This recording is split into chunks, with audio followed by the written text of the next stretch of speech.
그 여성영화제가 자랑하는 최고의 그 토크 프로그램이죠. 7년째.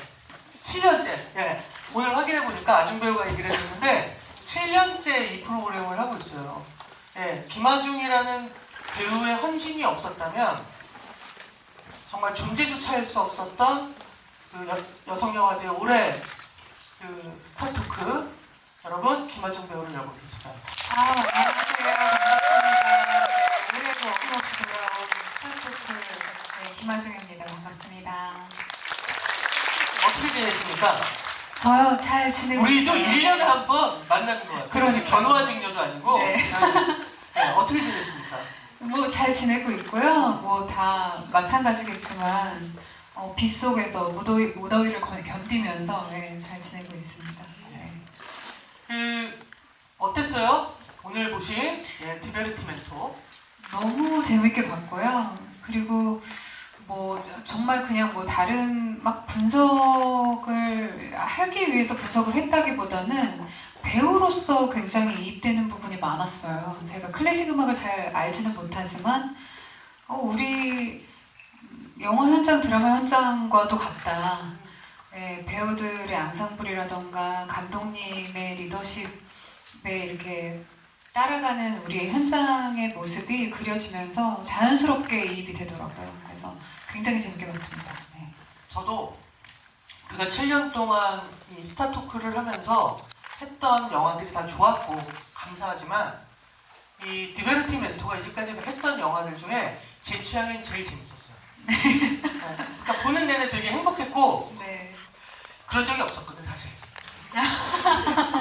되게 이렇게 어둡거나 네. 어렵거나 네. 네, 되게 이렇게 진중하게 봐야 되거나 되게 웅장하거나 네. 이러했다면 이 영화는 정말 그 가벼운 마음으로 네. 그 되게 즐겁게 볼 수 있었고 그러면서도 되게 할 얘기들을 다 하고 있는 영화여서 시작하기 전에 참고로 말씀드리면 저희 서울국제 여성영화제를 몇 년째 계속 후원해 주시는 그러니까 후원사의 규모로 치면 그 서울국제 여성영화제에서 두 번째로 큰 후원을 네. 해주시는 곳이 그 BNP 파리바라는 그 프랑스계 은행입니다. 감사할 일이죠. 그런데 바로 이 영화가 그 BNP 파리바 은행이 그러니까 본점이 그 1년에 제가 듣기로는 1년에 한 편씩 자체적으로 자국 영화, 그러니까 프랑스 영화에 제작 지원을 하신대요.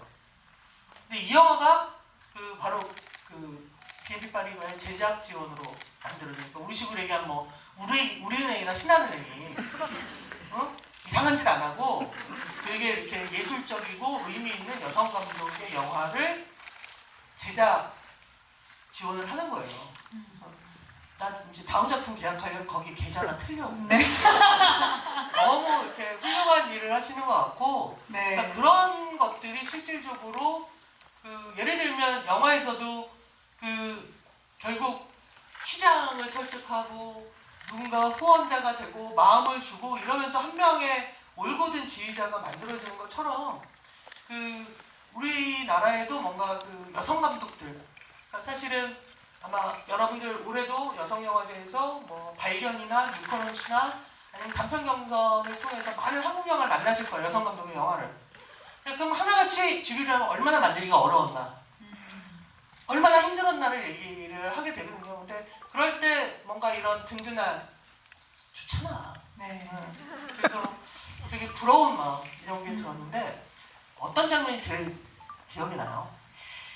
저는 일단 우리 여자 주인공 자힐이었나요? 네. 자희야. 네, 자희야 지우안이었더라고요. 근데 이 친구의 멘토가 되어주신 지휘자 선생님의 첫 등장부터 그 중간에 사실은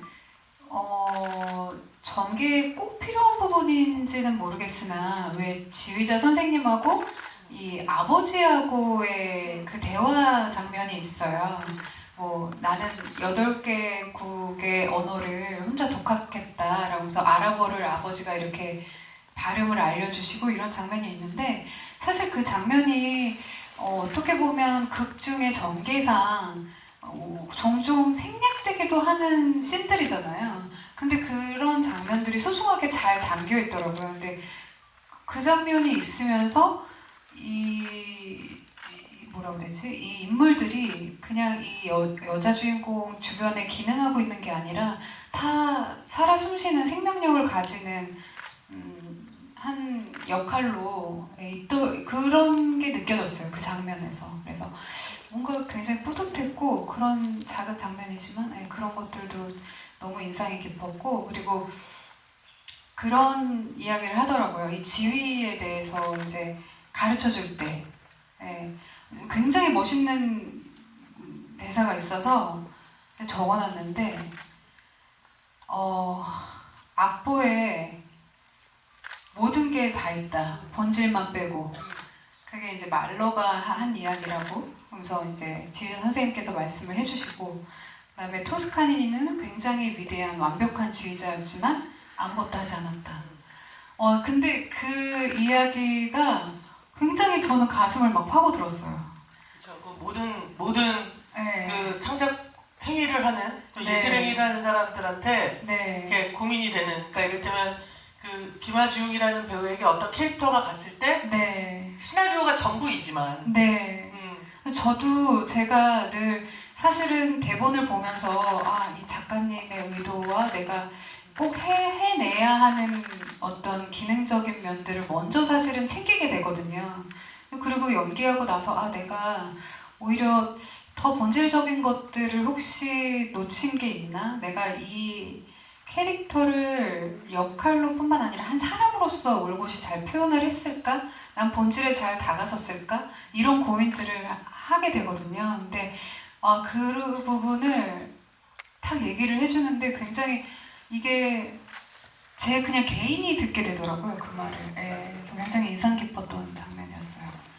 그 아중 배우가 그 아버지와 그 지휘자의 대화가 사실은 맥락에서 빠져도 되는데 굉장히 중요하게 들어갔다라고 네네. 말한 것이 전 되게 이 영화의 굉장히 의미 있는 미덕이라고 생각하는데, 네.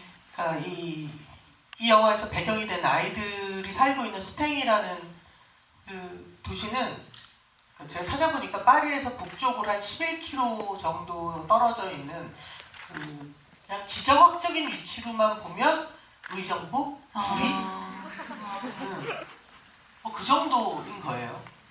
근데 여기가 이제 뭐냐면 전국 실업률의 2배, 전국 평균 실업률의 2배의 실업률이니까 가난한 동네죠. 그러니까 그 프랑스가 가지고 있던 식민지, 1차 세계대전, 2차 세계대전 때까지 갖고 있던 뭐 식민지, 알제리를 중심으로 한 그러니까 아프리카 북부와 이 중동의 몇 개에 있는 곳에 이를테면 그 사람들이 당연히 그 식민지 시간 동안 프랑스화 되었고 프랑스어를 하게 되고 이 사람들이 이제 이주민처럼 이주 노동자로 와서 이곳에서 살면서 파리 근교에 이제 자기들의 어떤 그 꾸민 같은, 그러니까 어떤 가난한 마을을 일구고 사는 거죠.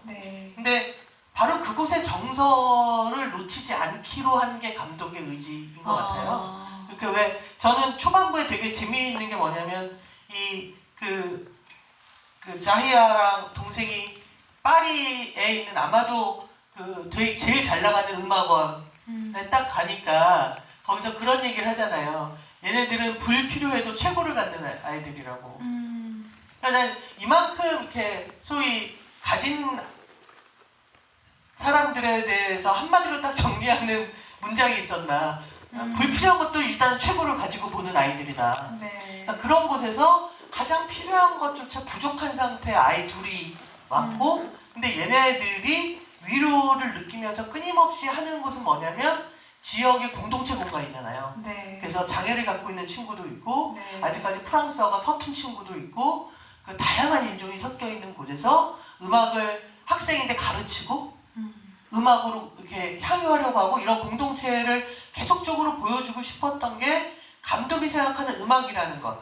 그러니까 그래서 그 주제로 이제 시장을 설득하잖아요. 그래서 그 대사도 되게 좋았다고 생각해요. 그 시장한테 그 자이아가 그 스탠 사람들한테도 최고의 예술을 보여줘야 된다라고 하면서 그 좋은 환경에서 명곡을 들을 자격이 있다. 그럼 바꿔 말하면 어떤 환경에 있던 그 똑같은 문화를 네. 향유하게 하는데 예술가들이 해야 되는 일이 있다. 네. 라는 말이고, 맞아요. 네. 그래서 그 말이 전 이 영화 전체에서 이 감독이 관통하고 있는 굉장히 중요한 것. 그러니까 네.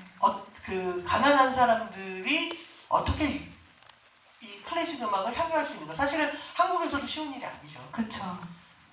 악기만 해도 장난 아니게 비싸고 네. 저 때도 어떤 일이 있었냐면 저 대학 다닐 때 아주 옛날에요. 네. 아주 옛날에 그때도 대학은 있었어요. 서당이 아니고 어느 대학에서 그 등록금이 너무 부족해서 남학생 한 명이 그 차에 있던 음대생 악기를 훔친 거야. 근데 훔쳐놓고 팔러 갔다가 너무 비싸니까 네. 너무 놀래갖고 그걸 다시 돌려준 거예요. 어머. 자기가 생각해도 너무 비싼 거야. 그러니까 그런 것이 이를테면 이를테면 클래식 음악을 하는 특히 악기 연주는 네. 또는 성악이라 할지라도 뭔가 레슨을 받아야 되고. 네. 근데 그러면서 점점 사실은 이 우리가 지금 향유하는 클래식 음악은 물론 귀족에 의해서 만들어지긴 했지만 귀족이 네. 뭐 야 내 생일날 노래 한 곡 지어봐 뭐 이래서 지어주고 그랬지만 기본적으로 그걸 향유하거나 음악을 하려고 하거나 악기를 다루는 사람들이 그런 지금보다 훨씬 더 평등한 상태였을 거거든요. 네. 근데 그런 걸 이 영화에서 감독이 놓치지 않고 네. 어떻게 할 것인가. 그리고 막 되게 가난한 마을인데 있을 거 다 있잖아. 수영장도 물도 되게 깨끗하고. 네. 그러니까 이런 것들이 우리가 이 영화를 보면서 뭔가 우리도 이제 각각 지역에서 네. 우리가 살고 있는 지역에서 어떻게 이런 흔히 사람들이 고급스럽다거나 되게 어려워하는 이런 그 클래식 음악이 훨씬 더 공동체 안에서 즐거워질 수 있을까? 네. 뭐 이런 생각을 하면 이 영화가 되게 좀 다르게 보이는 부분. 그래서 네. 아버지와 그 지휘자의 대화가 되게 중요했던 것 같아요. 그러니까 정말 누가 아랍어를 하겠다고 그러겠어. 맞아요. 근데 이 사람이 서슴없이 아랍어는 너무 발음이 어려워. 그러면서 이 아버지에게 가르침을 청하는 게 사실은 감독이 꿈꾸는. 그래서 그 장면을 딱 넣으면서 이를테면 혹시라도 관객들이 이 지휘자가 나중에 나쁜 짓 할까봐. 있잖아. 그런 경우에 영화나 이런 걸 우리 되게 많이 봤잖아. 이를테면 동생의 첼로 선생님이라든가. 근데 이제 안심하라고. 미리미리 안심하시라고. 우리 그런 거 없다고. 놀랍게도 괜찮은 백인들이라고 설명해주는 그런 거 너무 좋았던 것 같아요. 네. 맞아요. 그 영화 제목인 디베르티멘토는 사실은 그 18세기 중엽에, 그러니까 모차르트, 하이든 시대, 고전파 시대 때 하나의 양식이었대요. 그러니까 기악 모음곡, 짧은 기악 모음곡들을 만드는 걸 디베르티멘토라고 했었고, 근데 그게 이제 19세기로 넘어가면서는 일종의 실내악의 한 종류로 이렇게 뭉뚱그려졌다가 20세기에 다시 이제 좀 부활이 되는 방식인데, 왜 디베르티멘토일까를 생각해 보면 이 친구들의 오케스트라가 네. 작잖아요. 사실 큰 규모가 아니고 네. 그 막 수많은 다양한 악기를 쓸 수가 없고 사실은 학생이고 연주 실력이 막 그렇게 대단한 뭐 이를테면 뭐 조성진 12명이 모이고 이런 게 아니란 말이에요. 네. 그러니 뭔가 작은 작품, 조그만 작품들을 연주해야 하는 거예요. 그래서 디베르티멘토라고 자기네들의 선언처럼. 그래서 주로 그 연주하는 게 프랑스 작곡가들의 무곡이나 그 짧은 노래들을 연주를 하잖아요. 그래서 그 제목도 되게 잘 지고 공간도 되게 잘 짓고 그리고 실제로 마지막에 끝내 성공한 거 보면 되게 기분 좋잖아. 네. 우리가 막 음악원 교수인 것처럼. 그리고 연기들도 되게 잘하잖아. 아, 너무요. 네. 그 모두가 잘하는 것 같아요. 네, 모두가 정말. 그 아버지도 너무 마음에 들고. 맞아요. 그 되게 그런 것, 그 가난하게 이민온 집에서 어떻게든 아이들을 성공시켜야 되기 때문에, 그러니까 이를테면 아랍어는 절대 못 쓰게 한다거나, 네. 그 아들에게 뭐 정말 드골이라는 가장 보수적이고 유명한 우파 정치인의 그 어떤 그 개인 그 역사 뭐 이런 걸 다 이렇게 신문 같은 걸 보면서 읽게 하고 그러니까 이런 것들을 그냥 자연스럽게 보여주는 것도 네. 그러니까 일종의 아버지가 하는 아랍계 아버지가 하는 영재 교육 같은 거잖아요. 네. 아중 씨가 뭐 어려서부터 영재 교육을 받으면 연기를 공부한 건 아니죠. 아니죠. 네.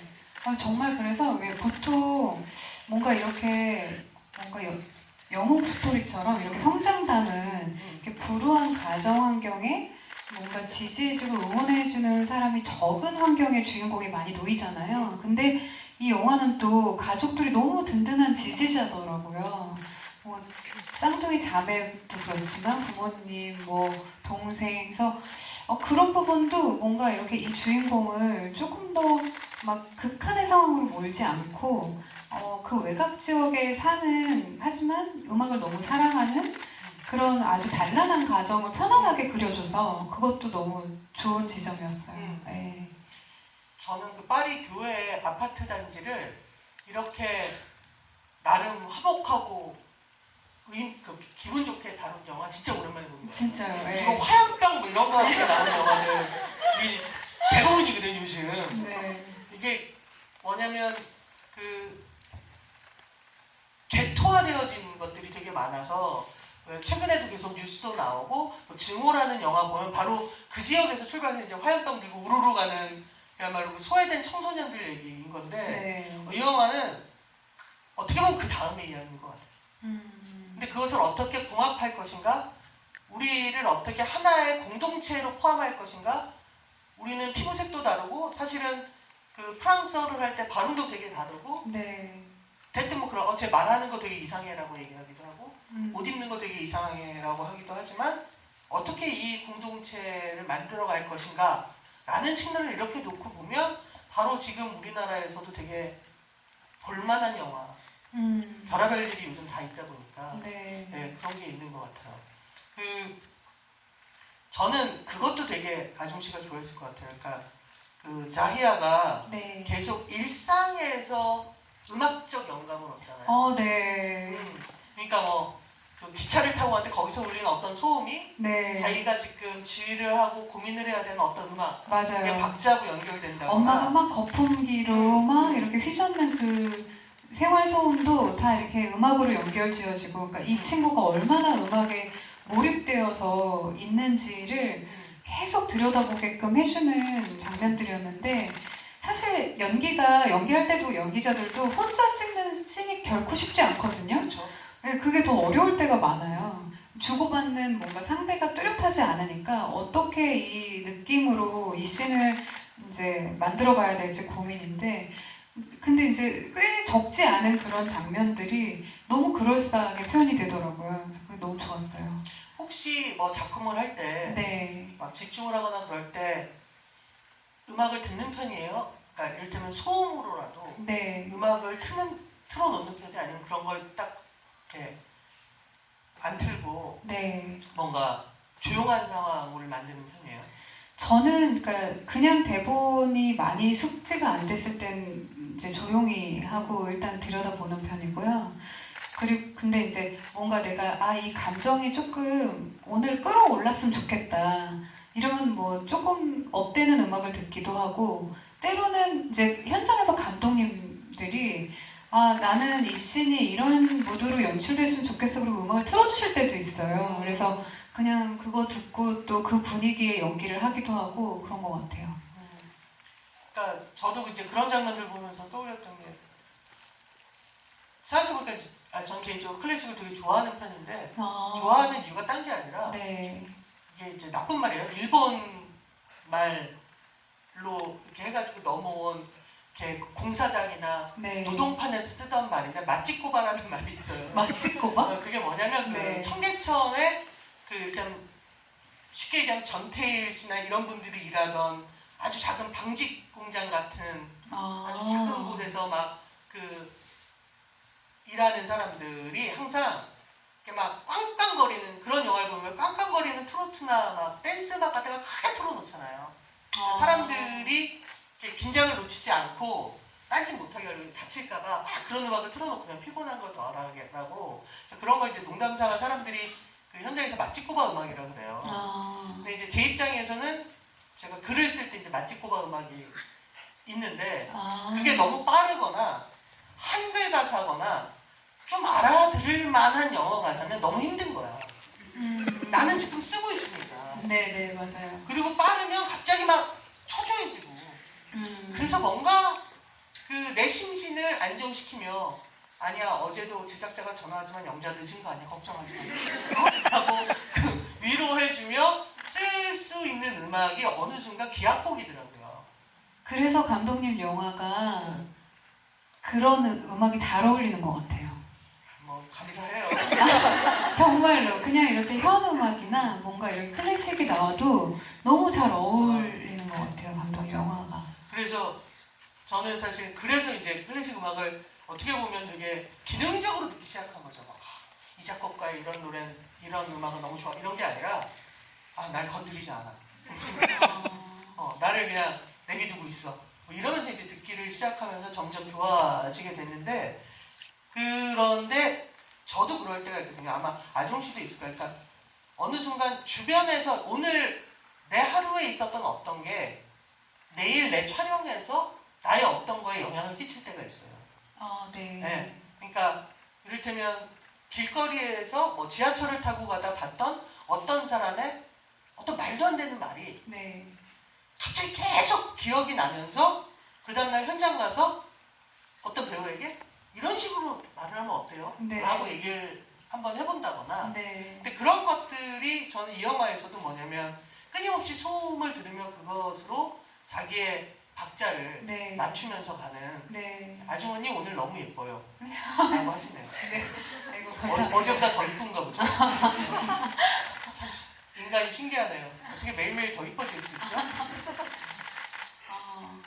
근데 정말 그러실 것 같아요. 감독님들도 이렇게 작품 하시다 보면 진짜 작품 중에는 일상생활에 촬영 안 하는 시간이 쉬는 시간이 아니잖아요. 그렇죠. 사실 계속 몰입의 연장이니까 그렇게 계속 무언가의 생활 속의 단서들이라던가 내가 무언가 본 거에서 계속 연출적인 어떤 영감으로 이어지실 것 같아요. 맞아요. 네. 그리고 특히나 이제 음악이야말로 가장 1차적인 감정을 만들어주잖아요. 네, 맞아요. 그러니까 저는 영화건 뭐건 다른 어떤 것보다도 음악이 사람을 제일 빨리 쉽게 울린다고 생각하거든요. 그냥 뭐라고 한 소절 했는데 막 사람들이 울컥하고 이러는. 네. 근데 영화는 한 명을 울리려면 막 앞에서 또 막 쌓아놓고 막 자자자 여러분 울 준비 해주세요. 뭐 이러면서 이제 가야 되는 거라면 음악은 정말 직자적인 네. 거라 그런 것들이 어떻게 인간들에게 전달되는가라는 표현을 이 영화가 되게 잘 하고 있는 거 네. 다행인 생각이 들었습니다. 그리고 저는 그 지점도 되게 좋았어요. 지휘가 꼭 왜 필요하냐라는 이런 질문이 있었잖아요, 영화 안에서. 근데 지휘가 어떤 초월적인 것을 만들어준다.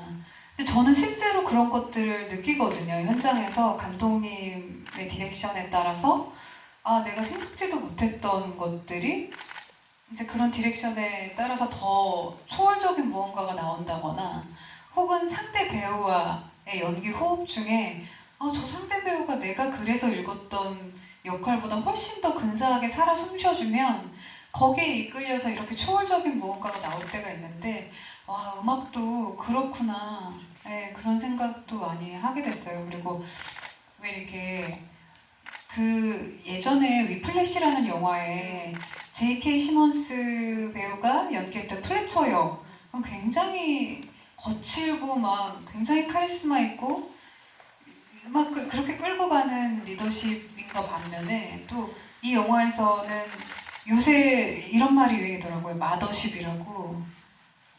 마더십이라고 이렇게 실제 여기 안에서 왜 지휘자가 음악가들을 한 명 한 명 마음을 맞추고 눈을 맞추고 이렇게 이끌어내면서 서로 하나가 되면서 끌어주는 리더십 이런 것들을 조금 이렇게 좀 더 따뜻한 말로 마더십이라고 많이 하더라고요. 근데 정말 저는 그런 지점에서 사실 감독님도 너무 존경스러운 게 이렇게 왜 아니 감독님도 배우들을 너무 사랑하시니까 예, 이렇게 배우분들 같이 연기하셨던 배우분 한 분 한 분의 그 씬에 임했던 마음이라던가 감정이라던가 이런 것들을 너무 잘 헤아려 주시고 그래서 아 역시 마더십을 가지신 네, 감독님들은 다르다. 꼭 같이 작품을 하고 싶다 이런 생각을 하게 되죠. 그래서 되게 감동이 많이 떠올랐어요. 저는 이 영화 보면서 사실. 예. 이래서 아중 배우랑 같이 뭘 하기가 무서운 게 네. 본질을 알게 됐을 때 저는 굉장히 이렇게 칭얼거리는 네. 딴 것도 있지 않아요? 왜 안 해줘? 그런 식으로 그러니까 저는 그렇지 않아요. 포용력이라든가 이런 게 없는 대표적인 그러니까 사람들이 나한테 오해하는 게 아니요, 전 근데 그 인터뷰를 본 적 있어요. 예전에 김민희 배우님 인터뷰에서 감독님께서 너 얼굴을 너가 믿어. 네 얼굴에서 이미 다 나와. 이런 이야기들 끊임없이 할 말이 없던 해주셨다.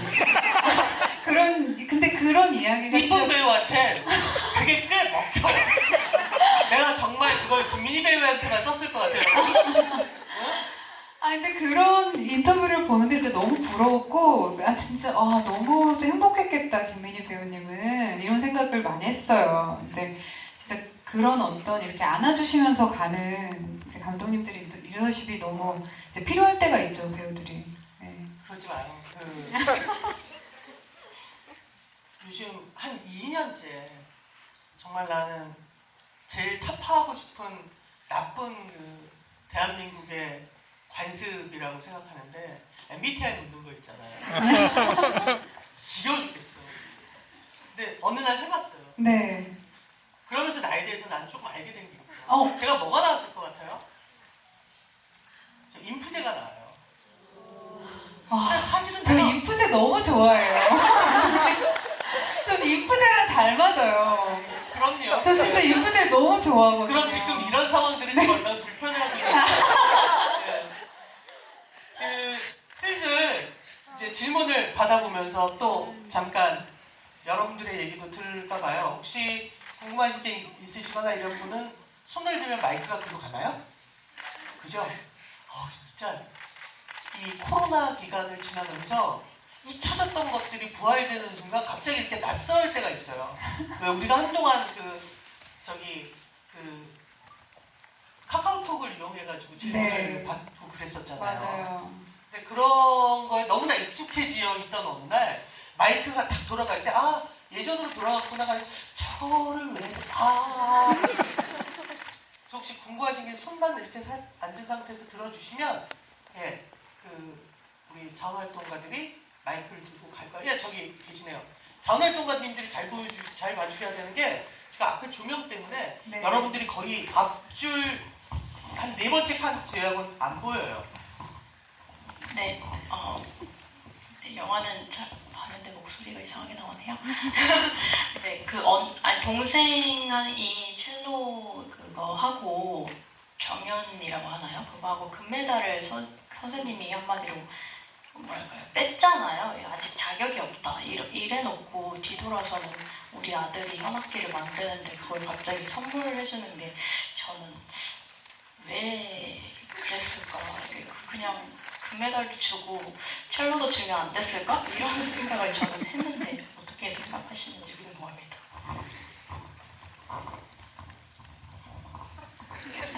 안타까웠어요, 저도. 너무 안타까웠어요. 이게 연애를 한 탓일까? 뭔가 부족했을까? 왜 그랬을까요, 감독님? 일단 기본적으로 음악가들은 개팍하죠. 아마 그런 것 아닐까요? 사실은 악기라는 것은 단순하게 비싼 게 좋은 거 이런 걸 넘어서서 그 악기와 그 악기를 연주하는 그 연주자가 하나로 되는 거잖아요. 그러니까 다른 바이올린을 한 명에게 계속 같은 곡을 연주하라고 했을 때 그게 같은 음악이 나오지 않거든요. 그래서 알려주고 싶었을 것 같아요. 전 이 친구한테 결국 좋은 악기, 너를 위해서 준비된 악기를 써서 연주하는 순간 네가 만족한 거 했던 그것이 생각보다 만족스럽지 않았고 지금 훨씬 더 다른 음이 나오는구나. 근데 그것은 좋은 악기이기 때문에 뭐 깊은 소리가 나는 게 아니라 다른 소리가 나기 때문에 네가 이제까지 해석해왔던 것과 전혀 다른 해석으로 연주를 해야 되는 순간들이 생길 것이다 라는 걸 일깨워주고 싶었을 거예요. 그렇다고 해서 그 선생님이 잘했다고 생각하진 않아요. 맞아요. 금메달도 주고. 그러니까 왜 그러냐면 저는 이 친구들한테 지금 가장 필요한 거는 그 인정해주는 거라고. 그 지휘자가 선생님이 계속 그 얘기를 하잖아요. 네. 그 너를 믿고 네가 해석해낸 어떤 것들을 향해서 그냥 가야 되는 거라고 하면서 계속 믿어 주었던 것처럼 사실은 동생한테도 되게 그런 게 필요했을 것 같은데 그러나 이 연주자에게 있어서 왜 처음 만날 때부터 그렇잖아. 그 어린 친구는 뭘 3시간씩이나 연습하라고 그러고 그러니까 이런 어떤 그 프로 연주자가 정말 많잖아요. 네. 전 세계 첼리스트가 얼마나 많겠어. 그 모두가 어떤 그 존경할 만한 필하모니의 구성원으로 들어가 있거나 아니면 음반을 낼 수 있는 개인 연주자가 되거나 그렇지 못하잖아요. 네. 그랬을 때 뭔가 그 이 친구에게 엄격하려고 애썼던 것 같다고 생각을 합니다. 그래도 금메달은 주는 게 그거 뭐 얼마나 분명히 그 도금일 텐데. 네.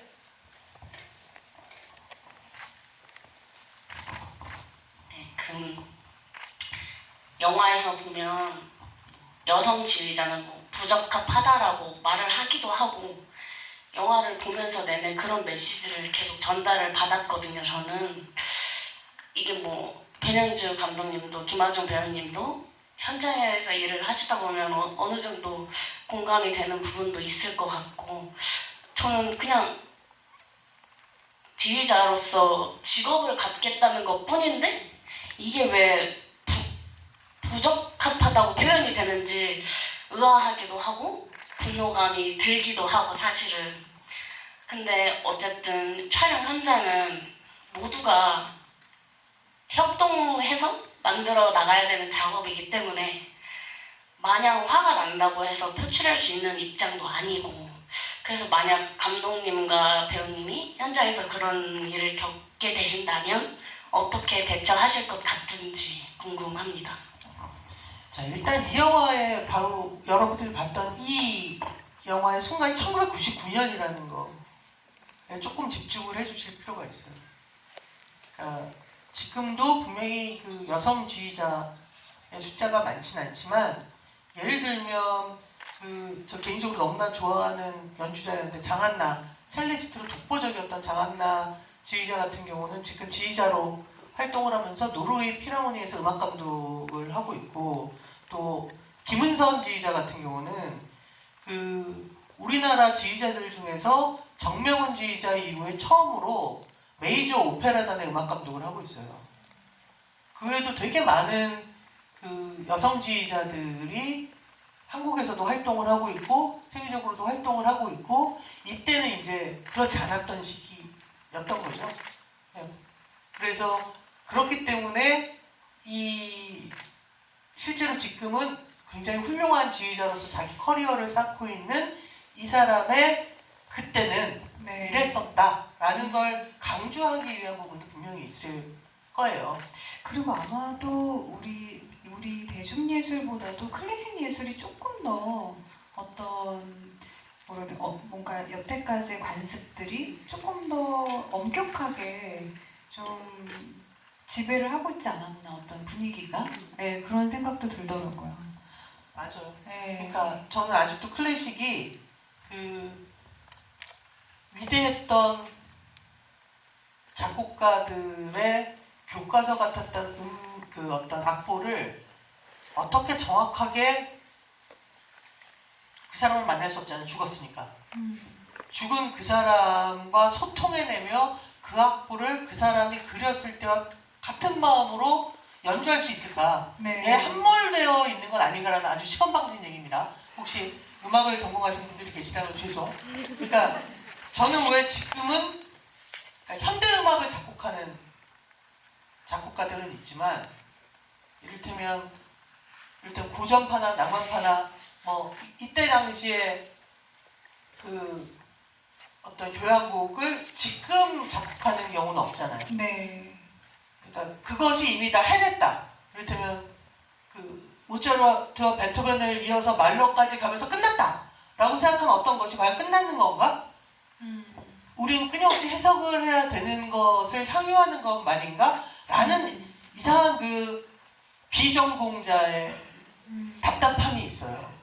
그러니까 그 어떤 소비자는 그럴 수 있잖아. 내 영화 보고도 사람들이 난 생각도 못했던 얘기를 하는데 나도 반대로 할 수 있는 거 아니에요? 네. 뭐 그런 면에서 뭔가 워낙 보수적인, 특히나 지휘자는 네. 정말 우리가 위대하다고 얘기하는 지휘자의 태반이 정말 나쁜 사람들이 많거든요. 그리고 정말 그 지휘자는 굉장히 존중받고 독재자적인 위치에 있고, 그러니까 대접도 다르고, 그렇기 때문에 굉장히 전형적인 남성의 일로 보여지는 거죠. 그래서 참고삼아 지금 드라마가 하나 촬영 중인데 제목이 마에스트라예요. 이영애 배우님이 네. 여성 지휘자로 나오는. 맞아요. 개인적으로 되게 기사로 궁금- 봤어요. 네, 굉장히 궁금한데 여하튼 그런 식으로 지금 좀 확장되고 있고 영화 쪽에서 뭐 그런 걸 느끼신 적이 있어요? 뭐 사실 뭐 여자 배우, 여자 감독이어서라는 조건보다는 조금 뭐 그냥 여자 이야기는 좀 작아. 뭐 소품이야? 네, 조금 뭐 이야기가 확장성이 좀 없어. 블록버스터는 좀 힘들어. 뭐 이런 생각들은 많이 있으셨던 것 같아요. 네, 근데 뭐 요새는 또 여성 서사나 여성 이야기로도 얼마든지 굉장히 큰 확장성을 대중영화로서 큰 확장성을 가지고 있는 오락 영화들도 많이 또 여성 감독님들도 시도를 하고 계시고 그래서 굉장히 그 변화하는 과정 속에 있는 것 같아요. 그래서 꼭 어떤 규율이나 정책상으로 우리가 그런 어떤 불공정함을 느끼고 있지는 않고 그냥 이 문화가 변하는 과정 속에서 우리가 더 열심히 하고 있다? 뭐 이렇게 생각이 드는 것 같아요. 네. 그러니까 저도 1999년을 생각하거나 그 이전을 생각하면 분명히 그랬던 상황에서도 버티고 있던 선배들이 있었던 것 같아요. 제가 여성영화제 때 몇 번 얘기를 했는데 저한테 처음으로 필름 카메라, 그러니까 옛날에는 필름으로 영화를 찍었었어요. 디지털이 아니었을 때. 그 필름 카메라를 사용하는 방법을 가르쳐줬던 선배는 그 카메라 작동법을 어디서 배웠냐면 우리나라의 굉장히 그 유명한 그 공공교육기관의 네. 일기였는데 그러니까 촬영 교수가 당시 이제 촬영 기사였죠. 현장의 촬영 감독이었는데 기집애가 자기 카메라에 손을 대는 것이 너무나 재수없고 싫어서 정말 대놓고 괴롭혔다 그래요. 비온 다음날 아침에 카메라를 바닥에 놓고 이렇게 기어가게 한다던가 그분만 여성이란 이유로. 근데 그렇게 꾸역꾸역 견디고 촬영을 배워서 이분은 나한테 되게 친절하게 가르쳐줬거든. 너무 좋으시다. 네. 이제 그러면서 저는 세상이 변화되어지는 게 있다고 생각해요. 그러니까 이분이 이제 나도 그렇게 당했으니까 야 물 좀 가져와서 뿌리게 뭐 이랬으면 이거는 막 계속 이어지겠지만 이분은 너무나 친절하고 젠틀하게 가르쳐 주셨거든요. 네. 그리고 특히나 그 2000년대 이후에 이것도 말씀드렸는데 그 영화산업 노조 네. 현장 스태프들의 노조가 생기면서 지금 전 영화나 드라마 현장은 단순하게 뭐 52시간을 잘 지키고 4대 보험이 스태프들이 되고 뭐 저기 그 휴차가 있고 뭐가 있고를 넘어서서 현장에서 성차별적인 언어를 하는 순간 그건 바로 그 현장에서 아웃이 되고 뭐 이런 사전에 성폭력 예방 교육도 의무적으로 모든 작품이 받고 있어요. 그러니까 저희 작품 그런 걸 했어요. 그럼 와 하시는데 모든 작품이 그걸 안 하면 촬영을 들어가지 못해요. 스태프들이. 근데 사실 좀 급진적으로 변해야긴 했어요. 그러니까 사실 맞아요. 이게 네. 정말 한 몇 년 만에 깜짝 놀랐어요. 영화가 확 바뀌었거든요. 그랬더니 그 다음에 드라마 쪽에 영화 쪽 하는 애들이 와서 너무 말이 많아 이러더니 확 드라마도 바뀌었어요. 네. 네. 그래서 저는 여성들이 일하기 굉장히 좋은 산업 현장 중에 하나가 영화 드라마 제작 현장이라고 요즘은 음. 생각을 하거든요. 그리고 마지막으로 한 말, 이건 정말 사적이고 개인적인 의견입니다만 그런 말 많이 하잖아요. 아, 여성 감독들은 텐트폴 영화, 그러니까 블록버스터 영화를 연출하지 않아. 근데 그게 문제인가? 라는 생각을 저는 할 때도 있어요. 전혀 아니죠. 네. 그러니까 그러면 텐트폴 영화가 훨씬 더 훌륭한 영화인가? 아니죠. 그러니까 막 300억짜리 영화를 해야 훌륭한 감독인가? 아닌데 나는 최근에 내가 올해 봤던 한국 영화 중에 제일 좋았던 건 사랑의 고고학이라는 10억도 안 들었을 것이 분명한 이현민 감독의 영화였는데 그 영화가 저는 2024년 한국 영화의 유일한 자존심이라고 생각할 때가 있어요. 안 보셨다면 여러분 진짜 억울하신 겁니다. 무슨 얘기냐면 어떤 감독은 자기가 만들고 싶은 어떤 영화를 만드는데 그 영화가 이를테면 막 빌딩이 무너지는 것이 아닌 네. 영화를 그러니까 이를테면 저는 그래요. 저는 개인적으로 이건 되게 사적인 겁니다만 막 엄청난 제작비가 들어가는 영화는 좀 더 제작비가 많이 들어간 상태의 헐리우드 영화를 보며 관객으로서 기뻐하는 것만으로 충분히 저를 만족시킬 때가 있거든요. 근데 제가 만들고 싶은 영화는 오히려 그보다는 되게 작은 어떤 이야기예요. 근데 그게 작지 않지. 사실은 뭐 90억짜리 영화 과연 작은 영화라고 할 수 있을까요? 아니죠. 네. 네. 그 땅 파면 뭐 나오나요? 그러니까 그런 면에서 그 다양한 감독들의 영화가 있고 그리고 가장 놀라운 건 특히나 독립장편 영화를 만드는 그의 가장 괜찮은 영화들의 감독들이 대부분 여성 감독들이 많다라는 것만 보더라도 실제로 현장에서 여성 감독이 그 여성이기 때문에 뭔가 그런 상황은 이제 없어진. 그러니까 만약 2023년에 파리에서 어떤 지휘자가 야 여자는 참을성이 없어서 안 돼, 끈기가 없어서 안 돼, 그러면 그 다음날 신문에 나올 것 같은데. 그러니까 그 분명히 변화된 게 있다고 생각을 해요.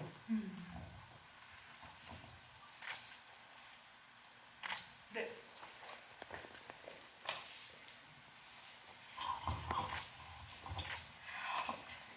제가 요즘 그 여성 지휘자와 관련된 영화들에 관심을 가지면서 이제 얼마 전에 넷플릭스에 타르라고 이제 케이트 블란쳇이 여성 지휘자로 나온 영화도 있고 더 컨덕터라는 또 여성 지휘자와 관련된 영화들도 굉장히 여성 지휘자의 키워드가 된 영화들이 많이 나오고 있더라고요. 그래서 그런 맥락에서 이번 영화도 굉장히 좋게 봤던 것 같고 그리고 어떻게 보면 이제 그 감독님께서 말씀하신 이제 예술이란 게 조금은 이제 엘리트들의 돈 많은 집 자제들의 문화로만 생각이 되는 게 아니라 조금 더 불우한 이웃들 그리고 공동체까지 감싸는 거를 이제 담고 있어서 굉장히 좋은 의미도 담고 있다라고 생각을 했는데 이제 그 감독님 책을 제가 오늘 가져왔는데 이게 영화로 더 나은 세상을 꿈꾸다라는 제목이랑 이번 영화랑 되게 일맥상통하는 것 같다는 생각이 전 들었어요. 그래서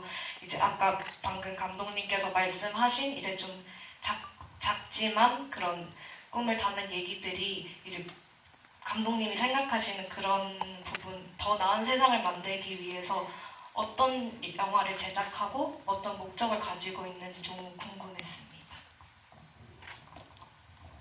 자, 저는 이 영화에서 약간 그 장애가 있는 친구에게 악보를 못 읽으니까 그럼에도 불구하고 연주하는 법을 가르치는 첼리스트가 바로 세상을 바꾸는 예술가라고 생각을 해요. 그리고 절대로 섞일 수 없는 두 계급의 아이들을 모아내는 그 순간이 그리고 또는 공동체에서 그래서 정말 캐스터네츠 2번 정도 치고 많은 사람도 있지만 네. 한 곡의 곡을 함께 연주해서 끝내는 그 순간이 세상이 변하는 순간이라는 생각이 들어서 그렇고 저는 이 영화에서 또 하나 이제 놓치지 말아줬으면 좋겠는 건 정말 좋은 음악들이 많이 나온다. 예를 들면 그 마카나리라고 이제 이 얘네들하고 이제 연주하는 그래서 이제 그 곡이 이제 마카나리라는 곡인데 그게 뭐냐면 그 그러니까 이 영화에 되게 재밌는 게 프랑스의 프랑스가 자랑할 만한 작곡가들의 곡들이 계속 나와요. 그러니까 앞뒤로 볼레로를 쓴 것도 그야말로 현대 음악가 중에 가장 사랑받는 라벨의 볼레로를 앞뒤로 놓은 것도 그렇고, 이 생상스의 이 음악도 뭐냐면 삼성과 데리라, 저 개인적으로 되게 좋아하는 오페라인데 거기에 아리아 중에 특히 그대 목소리에 내 마음 열리고라는 아리아가 있는데, 저 개인적으로는 가장 좋아하는 아리아 중에 하나고 가장 아름다운 오페라 중에 하나인데, 이 노래가 바로 바카날이 뭐냐면 삼손과 데릴라 얘기 다 아시죠? 그 구약의 나쁜 하느님 얘기잖아요. 네. 힘 줘놓고 머리 자르면 힘 없어지게 하는 뭐 이상한 그 재능을 줘놓고 뭐 그러는, 그러니까 막 농담삼아 그런 얘기하지 않습니까? 그 인류 역사에서 가장 많은 사람을 학살한 건 구약의 하느님이라고. 몇천 불벼락 내리고 막. 농담입니다. 근데 여하튼 그 바카날이 뭐냐면 그 데릴라가 꼬셔가지고 삼손이 이제 머리가 잘려진 상태에서 힘을 완전히 잃고 이제 기둥에 묶인 상태에서, 이를테면 이 이교도들이 그 바쿠스 신을 찬양하는 축제를 벌이는 거예요. 그래서 거기에 춤추는 음악으로 나오는 부분인데, 이 센상스가 거기에 오보에를 되게 아라비아풍으로 연주하라고 돼 있거든요. 근데 이제 그 부분을 이렇게 갖고 온 거죠.